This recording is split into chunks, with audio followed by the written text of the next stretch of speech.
আমার ছেলে শহীদ হয়ে গেল 16ই জুলাই। দেখতে দেখতে 1 বছর ঘুরিয়ে এলো পড়ায়। আমার ছেলের সাথে আরো যারা শহীদ হয়েছে তাছাড়াও ওই রকমের সময় গেছে।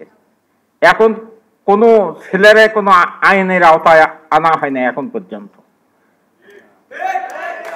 আমি দাবি জানাই সরকারের কাছে, এটা যেন আইনের আওতায় আনে কঠিনভাবে তাদের বিচার করা হয়।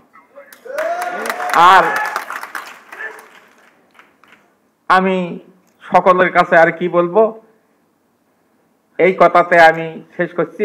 সবাই সুস্থ থাকো, ভালো থাকো। আমার ছেলেটা আমার সংসারের মধ্যে একটা প্রদীপ ছিল। আমার বাড়ি ঘর যারা দেখছে তারা কবিতে এই কৃষকের ছেলে ভার্সিটিতে যাইতে পারে, কিন্তু ছেলেটা মেধাবী ছিল।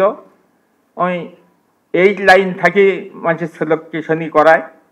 এইরকম করতে করতে শহরে যা টিউশনি করে খরচ কমিয়ে দিবে নাকছে।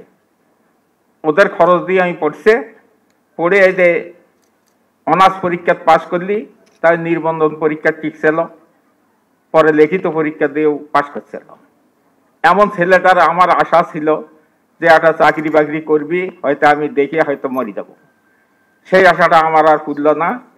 ছেলে দুনিয়ার থেকে বিদায় হয়ে গেল।